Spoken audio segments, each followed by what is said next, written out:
ክቡር የህንድ ጠቅላይ ሚኒስትር በህዝብ ተወካዮች ምክር ቤታችን ተገኝተው አስተላለፉት ንግግሮች ውስጥ አንዱ ሁለቱ ሀገራት ስትራቴጂክ ወዳጅነት ስትራቴጂክ ፓርትነርሺፕ ወደሚባለው ደረጃ መሸጋገሩ ነው።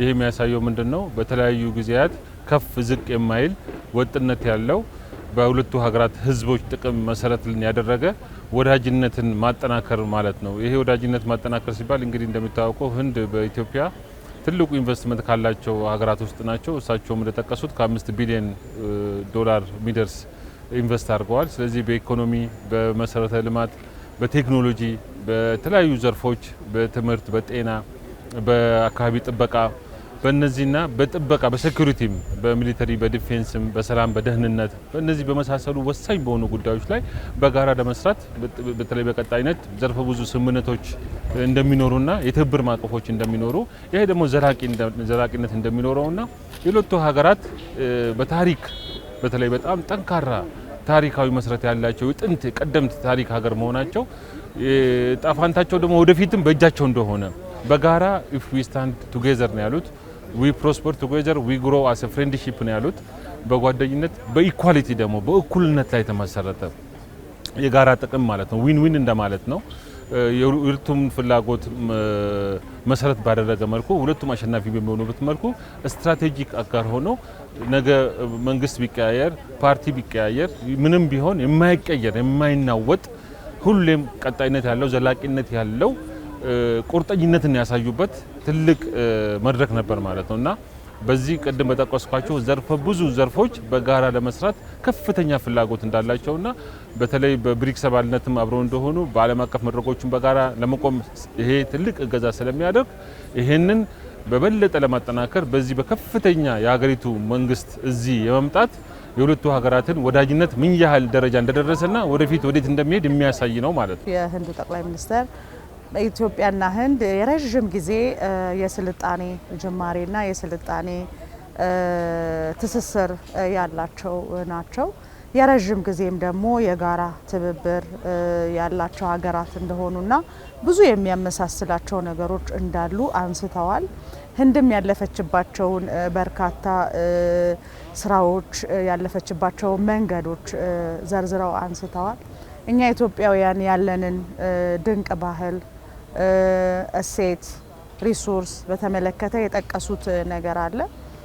ሁለቱም ሀገራት የሚያመሳስላቸው ነገር እንዳለ ሆኖ እነዚህ ሀገራት በጋራ ተቆራኝተው በጋራ አንድ ላይ ሆነው መስራትና መበልጸግ እንዲችሉ መቀየር እንዲችሉ ዛሬ የተደረገው ስትራቴጂክ የአንድነት ውሳኔ እጅግ በጣም ትልቅ ሚና አለው ብዬ ወስዳለሁ።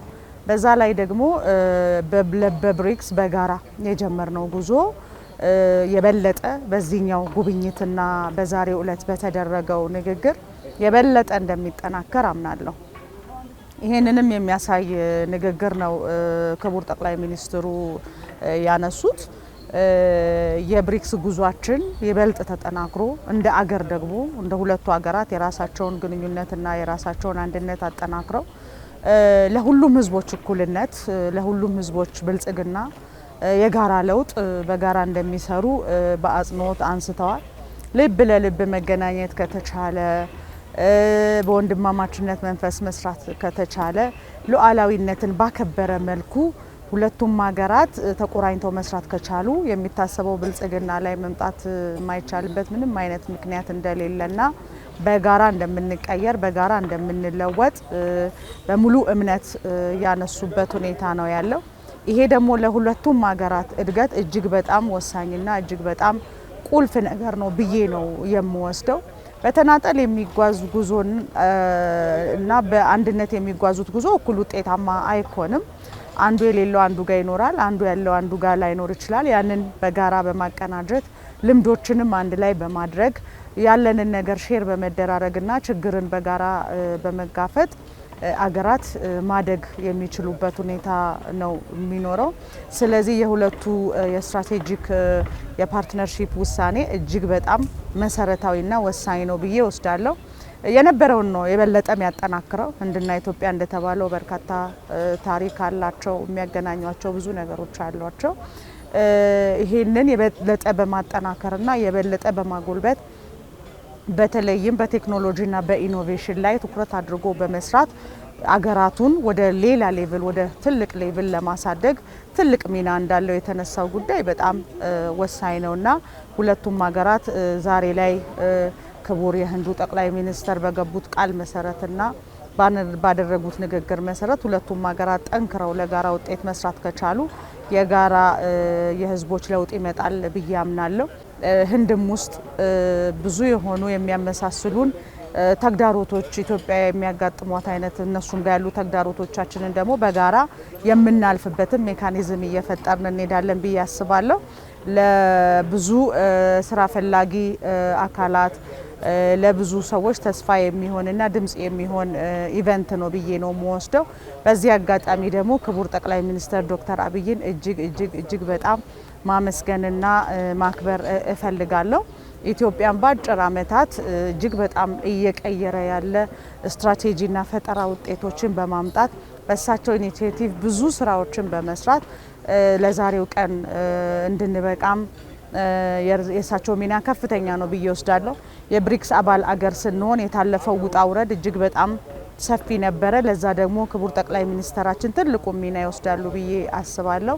ስለዚህ ህዝቡም የእሳቸውን ፈለግ ተከትሎ ምክር ቤቱም እንደዛው ለዚህ ጉዳይ መሳካት የበኩሉን ጥረት ማድረግ አለበት ብዬ አምናለሁ። ህንድ በኢትዮጵያ ቀደምት በኢንዱስትሪ የጀመረች ናቸው። በተለይ ቴክስታይል እና አቃቂ አካባቢ ብዙ ኢንዱስትሪዎች ነበራቸው። ከዛ በላይ ደግሞ አሁን ብሪክስ እንድንገባ ትልቁን ሚና ከተጫወቱት ሀገራት አንዱ እሳቸው ናቸው። በሚቀጥለው ዓመት በፈረንጆች ዓመት ብሪክስን ታስተናግዳለች። ስለዚህ አንዱ አመጣጣቸውም በጋራ የምንሰራበትን ምክንያቱም ግንኙነታችን ጥሩ ሆኖ ሳለ ወደ ስትራቴጂካዊ ግንኙነት እንፈጥራለን ሲባል ምንድነው በሁሉም ተቋማት በሁሉም መድረኮች የጋራ የሆነ መድረክ ይኖረናል ማለት ነው። ኢትዮጵያ ህንድ ኢትዮጵያን እየደገፉ የሚሄዱበትን መሰረት የሚጥል ነውና ስለዚህ ወጣቶቻችን ላይ እንስራ። ምክንያቱም የሀገራችን ተረካቢዎች እነዚህ ናቸውና በአንድነት እንሄዳለን፣ ሰላም እንፈጥራለን። በአየር ንብረት ለውጥ ኢትዮጵያ ያደረገችው የአረንጓዴ አሻራን ጠቅሰው ትልቅ ደረጃ የደረስና በዚህም አብረን እንሄዳለን። ኮፕ 32 አሁን በኢትዮጵያ እንድታዘጋጅ በዓለም አቀፍ ኮፕ በቤሌም ብራዚል በተደረገው ተወስኗል። ስለዚህ እሱንም ቢሆን በጋራ እንስራበት የሚል ነውና በጣም ቅን የሆነ ሁለተኛ ደግሞ የሁላችንም ስሜት የነካ ሶስተኛ ደግሞ በጣም ወርደው